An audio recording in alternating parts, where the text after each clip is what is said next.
정치권 동향을 대기자의 시선으로 짚어보는 목요 정치클럽 기자 대기자 시간입니다. 오늘도 최병묵 전 TV조선 해설위원, 성환용 한겨레신문 선임기자 두 분과 함께하겠습니다. 어서 오십시오. 반갑습니다. 네, 안녕하세요.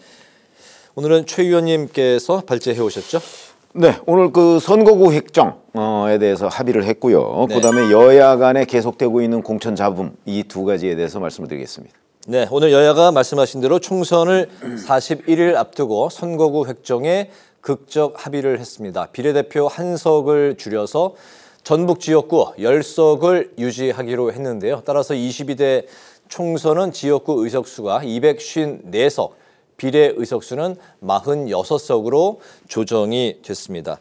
본회의가 아직 이제 속개를 하지 않아서 통과는 아직 이제 한 상태는 아닌데요. 본회의가 속개되는 대로 저희 방송을 종료하고 본회의 현장으로 넘겨서 이 통과 절차를 방송을 하도록 하겠습니다. 제3지대 세력들이 이제 오늘 여야 간의 선거구 획정 결정에 대해서 나눠 먹기다 이렇게 비판을 했는데요. 두 분께서는 오늘 선거 획정 결과 어떻게 보셨는지 성 위원님부터 들어볼까요? 예, 뭐 제3지대나 좀 작은 정당 입장에서는 비례대표에서 의석을 좀 확보할 가능성이 있는데 네. 그걸 그나마 하나를 또 줄이냐 이렇게 이제 불만이 많을 겁니다. 이게 이 비례대표 제도라는 게 옛날에 박정희 대통령 때 도입을 했어요. 그래서 이게 지역구 선거만으로는 이제 비례성이 잘 안 되니까 말 그대로 이제 비례대표. 처음에 이름이 비례대표였는데 우리는 처음엔 전국구라고 이렇게 네. 얘기를 했었습니다. 그래서 이게 1988년에 지금처럼 수선거구제가 될 때 전국구 의원이 무려 75명이었어요. 네. 그걸로 이제 어떤 정당 간의 이제 비례성을 확보했던 건데 그게 이제 의원 숫자를 늘리지 않고 지역구에서 인구 편차가 수도권 집중 때문에 막 생기다 보니까 이 비례대표가 점점 줄어서 지금 47까지 떨어졌다가 46까지 떨어진 겁니다. 그러니까 네. 이 제3지대나 이렇게 군소정당 입장에서는 아니 이거 우리가 차지할 수 있는 의석을 왜 자꾸 줄이냐 이제 이런 불만을 제기하는 게 당연합니다. 아무튼 이 선거구 획정위원회에서는 지난번처럼 비례대표 47개 그냥 유지하고 네. 서울하고 전북을 하나씩 줄이고 인천하고 경기를 하나씩 늘리는 안을 이제 국회로 넘겼는데 이 전북 의석을 줄이려면 그럼 부산도 하나 줄이자. 뭐 이제 민주당에서 이런 요구를 하면서 그동안 타협이 이루어지지 않았습니다. 그래서 막판에 오늘 국회의장이 그러지 말고 좀 아쉽지만 비례대표를 하나 줄여서라도 그럼 전북을 살리자 이런 안을 냈고 그걸 이제 민주당이 지금 2월 29일이죠. 네. 뭐 더 이상 늦출 수는 없고 또 이른바 쌍특검법 제의 투표도 해야 되고 그냥 그걸 받아들여서 오늘 타협이 이루어진 걸로 그렇게 보시면 될 것 같습니다. 네, 최 의원님 어떻게 보셨습니까? 뭐 잘 아시다시피 이 선거구 획정이라는 게요. 원래 1년 전에 타결짓도록 돼 있는데 네. 항상 보면 이 선거 임박해서 타결이 됩니다. 그거는 이제 여야 간에 뭐 우리 의석이 줄어드는 거는 도저히 용납 못하고 네. 뭐 늘어나는 것만 이제 하려고 자꾸 주장을 하다 보니까 양측이 충돌해서 그런 거거든요. 네. 이번에도 전북이 10석을 유지한다는 뜻은 아주 현실 정치라는 어떤 정치 공학을 본다면 결국 민주당 의석을 한 석 늘리는 셈이에요. 그렇지 않습니까? 전북을 9석으로 줄이면 민주당이 그 의석을 차지할 가능성이 높으니까 네. 그러면 결국 민주당 의석을 한 석을 더 보장해주고 대신 비례대표가 희생양이 된 거죠. 그 한 석으로. 네. 그래서 제3지대에서 얘기하는 거대 양대 정당의 나눠먹기다라고 하는 표현은 비교적 맞는 얘기다. 라고 보여지고 네. 자 그렇게 되면 이제 결국은 이제 비례 의석이 46석으로 이렇게 줄어들었지 않습니까? 네. 그렇게 되면 이제 제3지대가 차지할 수 있는 뭐 많이 줄어든 건 아니지만 그 몫이 조금 줄어들었다. 그래서 역시 이것도 굳이 규정하자면 거대 양대 정당의 횡포다 이렇게 얘기를 할 수 있을 겁니다. 네, 총선 이슈로 바로 넘어가 보도록 하겠습니다. 민주당에서는 친문 좌장 홍영표 의원, 김근택의 기동민 의원이 컷오프가 됐습니다. 친명 중진 안민석 의원의 지역구 경기 오산에는 차지호 카이스트 미래전략대학원 교수가 전략 공천이 됐습니다. 안민석 의원이 바로 친명이란 이유로 희생양 삼아서는 안 된다 이렇게 주장을 했는데요. 그렇기 때문에 앞으로 이제 친명계에서도 이러한 이제 비슷한 유사한 사례가 이제 이어지는 게 아니냐, 또 친명계에서도 반발이 이어지는 거 아니냐, 이런 이제 그 예측도 나오고 있는 상황인데요. 이번 공천 결과 지금까지 아직도 뭐 많이 남아 있습니다만 현재까지의 민주당 공천 결과 어떻게 보고 계십니까? 그렇죠. 뭐 이제 만약 친명이든 비명이든 사실은 본인이 공천에서 배제되면요. 네. 원래 반발하게 돼 있습니다. 그러니까 그건 친명 비명과 아무 관계가 없습니다. 네. 그러니까 본인의 이익이 침해받았다고 생각해서 반발을 하는 거죠. 안민석 의원의 경우에는 과거 이재명 대표를 향해서 물론 오래전 얘기입니다만은 네. 뭐 게르기니 뭐 이런 얘기를 한 적이 있습니다.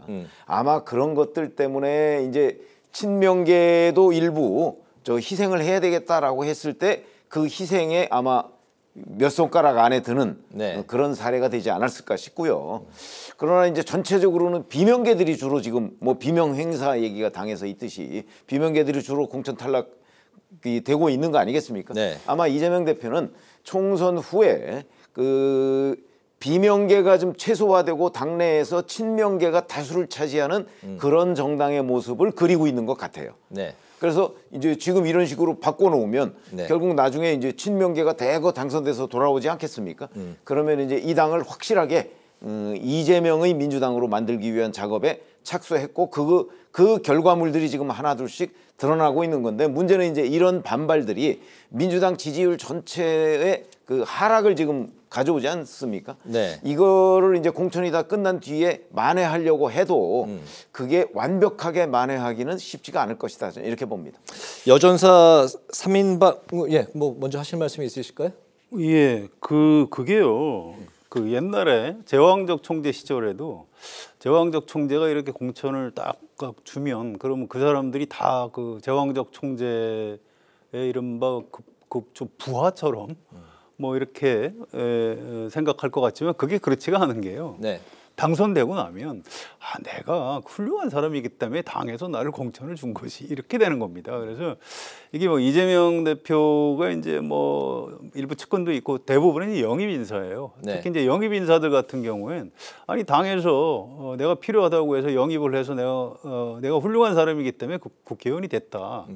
이렇게 생각을 할 거예요. 그래서 총선 이후에 뭐 이재명 대표가 그 사람들을 통해서 당을 장악한다. 이게 뭐 그런 의도를 갖고 지금 공천을 하는 거는 같은데 이재명 대표 뜻대로는 잘 되지 않을 것이다. 이렇게 전망을 합니다. 예. 더불어서 이제 뭐 또 그 질문 드리면 여전사 3인방으로 이제 거론이 됐던 추미애 전 장관, 이현주 전 의원 전략 공천에도 이제 관심이 모아지고 있습니다. 나머지 한 명 전사로 꼽혔던 전현희 전 의원은 지금 이제 전략 공천이 된 상황이고 오늘 안규백 위원장이 둘 다 서울이 아닌 수도권 공천을 검토하고 있다 이렇게 밝혔는데요.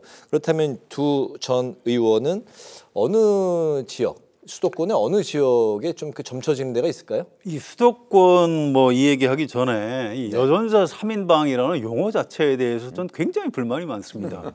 아니 전직 남성 의원들은 남전사라고 해요?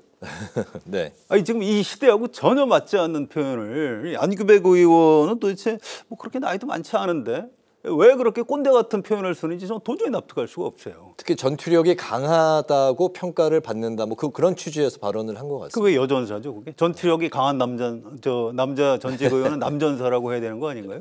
네. 그게 잘못된 거예요. 저는 이거 안규백 그 전략공천관리위원장이 그런 표현을 썼다고 해도 우리 이제 언론에서는 그런 말씀은 저는 안 된다고 생각합니다. 네. 아주 잘못된 거다. 네. 이 말씀 꼭 드리고 싶고요. 아무튼 전현희 전 의원은 임종석 전 실장이 출마하려고 했던 서울 중성동 갑의 네. 전략 공천을 받았죠. 그래서 윤희숙 전 의원하고 이제 본선에서 겨루게 됐고요. 네. 또 이제 추미애, 이현주 이제 두 분은 수도권 어디로 갈지 모르겠어요. 아까 안규백 위원장이 오늘 저녁에 회의를 해서 웬만하면 오늘 중에 발표를 하겠다. 이렇게 얘기를 했습니다. 그래서 아마 그 동안은 뭐 나경원 전 의원한테 뭐 어떻게 좀 이렇게 좀 출마를 시켜보려고 했는데 뭐 별로 여의치 않았던 것 같고요.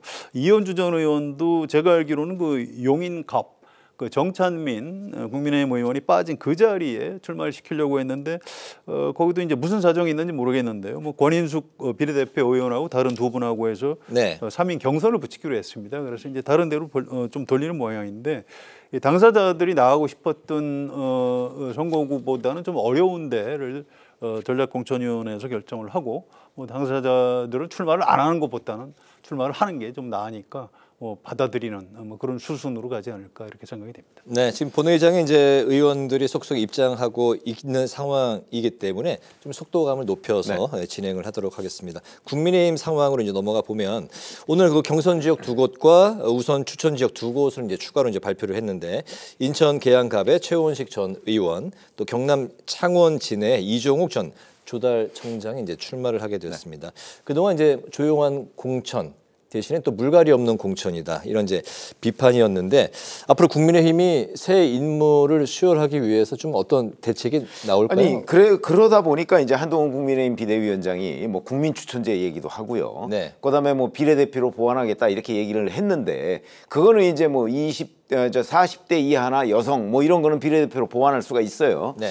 근데 국민 추천제 뭐 한두 곳 한다고 해서 뭐 현역 불패 뭐 아니면 이제 영남권 중진의 어떤 기득권 보장 뭐 이런 것들을 다 불식하기는 좀 어렵다고 봅니다. 네. 그래서 이미 시스템적으로 상당한 정도의 기회를 좀 놓쳤다. 저는 이렇게 보고요. 네. 그런 점에서 본다면 한동훈 국민의힘 비대위원장이 이 정치 경험이 좀 없다 보니까 너무 이 현역 의원들의 그 어떤 기득권 지키기 이런 데에 좀 말려 들어간 것 아닌가.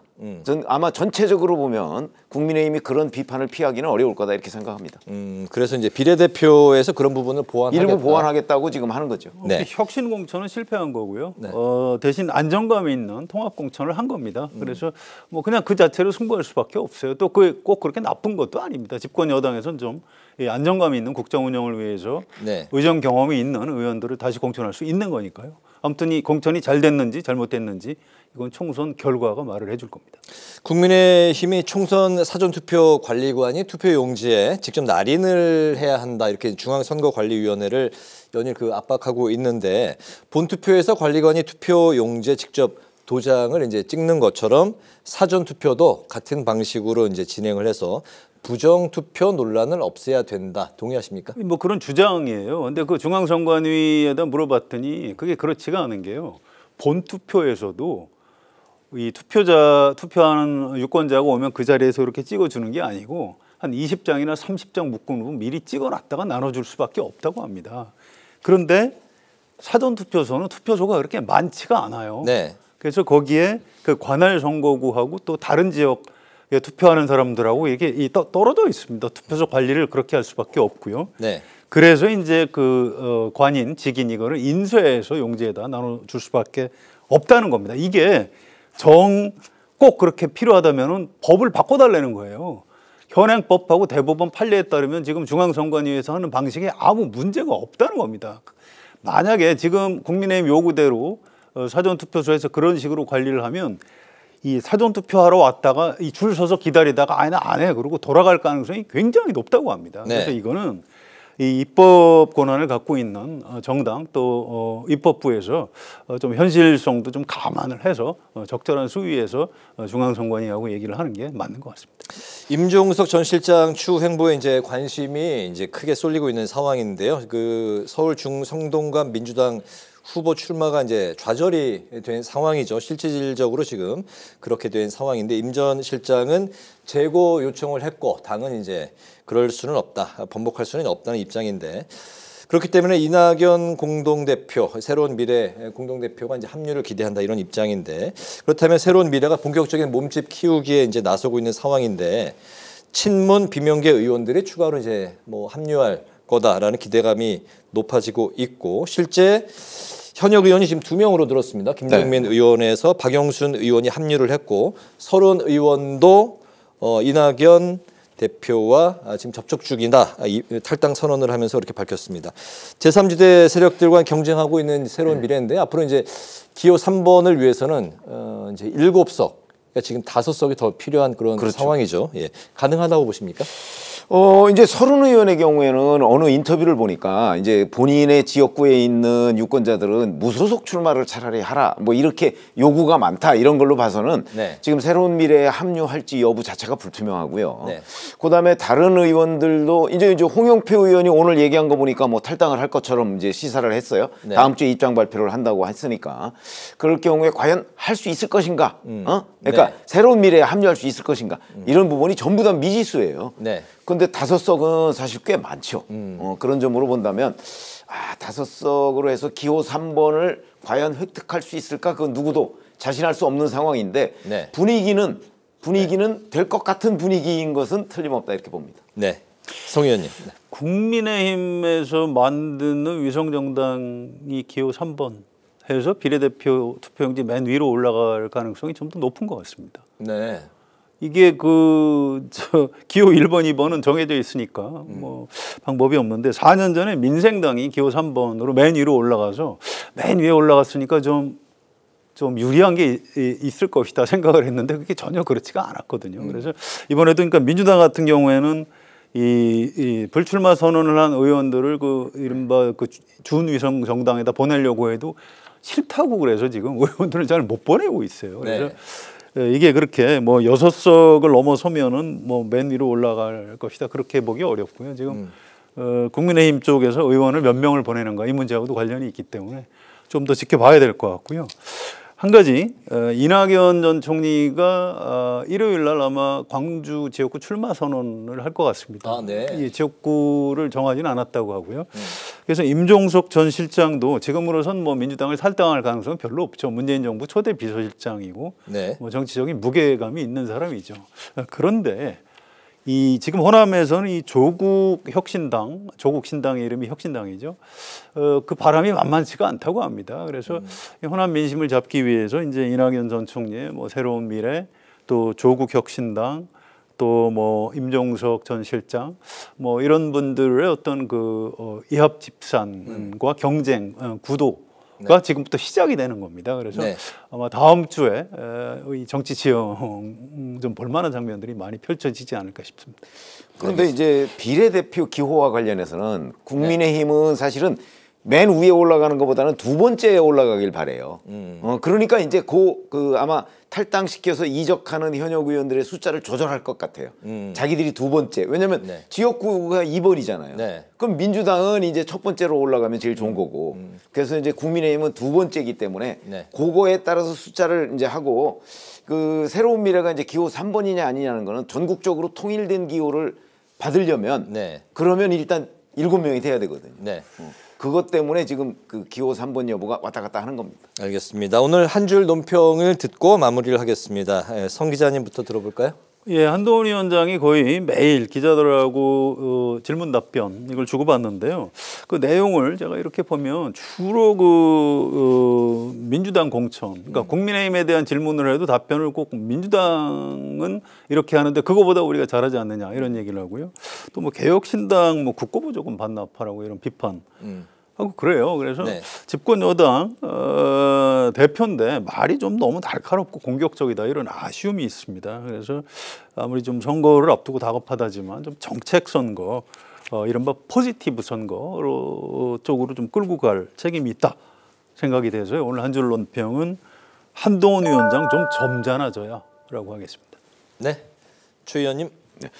지금까지 이재명 대표의 이 공천에 대해서 저희가 얘기를 했는데요. 사실은 이제 이게 물론 뭐 비명이라고 해서 모두 다 공천 배제하고 컷오프하고 뭐 하위 10% 포함시키고 뭐 이런 건 아닐 겁니다. 네. 그러나 실제 결과를 놓고 보니까 이제 하위 10%나 공천 배제된 사람 중에 비명계들이 많고 그다음에 특히 어떤 본인의 잠재적인 경쟁자가 될 만한 사람들 이런 사람들이 자꾸 배제되는 경향을 보이고 있으니까 이제 반발도 커지고 그것이 곧 민주당의 정치적 부담으로 오잖아요. 네. 그래서 이것을 이제 앞으로 41일 남았는데 그동안에 회복하는 것이 그렇게 아주 간단한 문제는 아니거든요. 네. 그런 점에서 따져본다면 지금 현재 이재명 대표의 공천은 뺄셈 공천이 아닌가. 그래서 오늘 한 줄 논평은 이재명식 뺄셈 공천으로 하겠습니다. 네. 목요 정치클럽 기자 대기자 이제 마칠 시간인데 오늘 여야의 공천 상황을 중심으로 지금까지 최병묵 전 TV조선 해설위원 성환용 한겨레신문 선임기자 두 분과 함께 오늘의 전국 현안을 살펴봤습니다. 말씀 잘 들었습니다. 감사합니다.